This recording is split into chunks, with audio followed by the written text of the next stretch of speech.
know you will.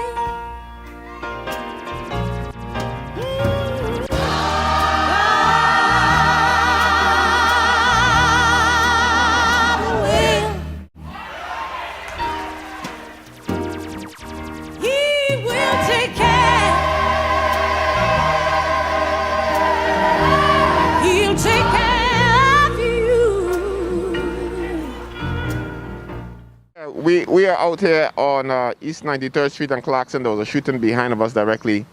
But all day have been filled with giving out masks, giving out hand sanitizers and also gloves. I think it's important for us to show that what we want is that we don't want law enforcement, we want engagement. And so we're giving out this packet. Again, some have hand sanitizers in it, but most of them or all of them have gloves and also masks for our community. And inside it as well, as you can see, we have information about the census, and also on the back-end side of this, we also have information about our food pantries. We believe that it is so important to be able to go to the community to let them know about the safety, washing their hands, just keeping hygiene, staying 6 feet apart. And again, we don't think that the NYPD would need to arrest individuals because of what we know for sure, that there's some people who just don't have a mask, or you forget your mask at home. We saw a very disturbing video yesterday of a young lady with a child who probably refused to put a mask on to go into the subway station. And then again, you had this whole issue of escalation between law enforcement and the residents of our community.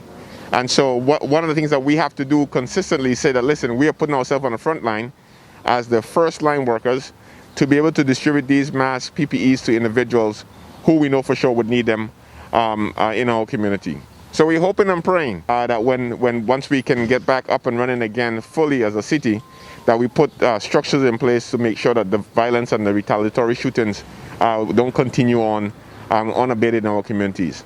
So we just here, again, doing our job, doing what we do best, is being on the street and doing what we need to do. Our first stop was Church Avenue and Utica Avenue.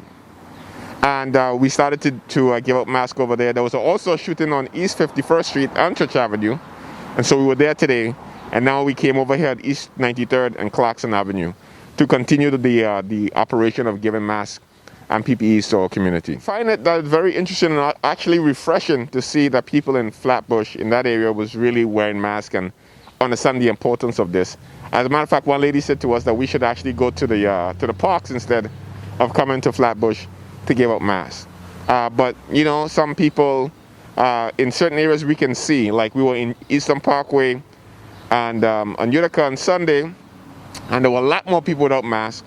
We were on Eastern Parkway in Crown Heights on Sunday as well, and we also see that there was a lot of individuals who did not have a mask. So it varies in neighborhoods, but I was glad to see that in the heart of Central Brooklyn, in the heart of East Flatbush, that people actually had masks on. We have more shooting this year than we had last year. And I think there's a couple of reasons. I think that number one, when you have the ability to go out on the streets without heavy policing, I think you leave a gap for people groups to retaliate against each other. So we stand right now at the crime scene that's just been cleaned up. So what I think it means that we would have to do more action in terms of prevention and bringing back out the police to take the time from worrying about people who don't have masks and take the time for them to really be on the street to deal with the criminal elements that we have. I think that our police force will be better used to deal with major crimes than trying to deal with people who don't have a mask on.